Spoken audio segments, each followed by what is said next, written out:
ബോച്ചയ്ക്ക് ജാമ്യം ലഭിച്ചു.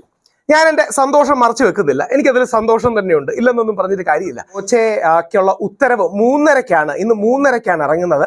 അതിനുശേഷം അദ്ദേഹത്തിന് 3:30-ഓടുകൂടി ഇറങ്ങുമെന്നും അതിനുശേഷം അദ്ദേഹത്തിന് പുറത്തു വരാൻ കഴിയുമെന്നുമുണ്ട്. ജസ്റ്റിസ് ബോച്ചയുടെ ജാമ്യ ഹർജിയെ സർക്കാർ കോടതിയിൽ എതിർത്തു. എന്തിനാണ് ഇനിയും കൂടുതൽ കാലം അദ്ദേഹത്തെ പിടിച്ചിടണോ? 6 ദിവസത്തോളമായി പുള്ളി ജയിലിൽ കിടക്കണം. പ്രതി നടിയെ തുടർച്ചയായി അപമാനിച്ചെന്നും നിരന്തരം അശ്ലീല പരാമർശം നടത്തിയെന്നും പ്രോസിക്യൂഷൻ ചൂണ്ടിക്കാട്ടി. ഇവിടെയൊക്കെയാണ് വെറും കൈയടിക്ക് വേണ്ടി ചെയ്യുന്നതാണ്. കോടതിയുടെ സമീപനമെങ്കിലും എടുക്കണം. ഈ സംഭവം സമൂഹത്തിനൊരു സന്ദേശമാകണമെന്ന് പ്രോസിക്യൂഷൻ പറഞ്ഞു. ഇത് തന്നെയാണ് പ്രശ്നം. എങ്ങനെങ്കിലും ബോച്ചയെ ഒരു എക്സാമ്പിൾ ആക്കണം.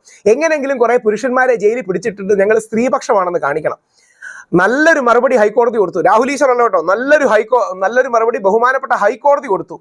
പ്രതി റിമാൻഡിലായപ്പോൾ തന്നെ സമൂഹത്തിന് സന്ദേശം ലഭിച്ചു കഴിഞ്ഞു എന്ന് കോടതി പറഞ്ഞു. അതായത് സർക്കാരിനോട് പറഞ്ഞത്, പ്രോസിക്യൂഷനോട് പറഞ്ഞത്, നിങ്ങൾ ഓവർ ആക്കണ്ട, ഓൾറെഡി നല്ലൊരു സന്ദേശം സമൂഹത്തിന് ലഭിച്ചു കഴിഞ്ഞു.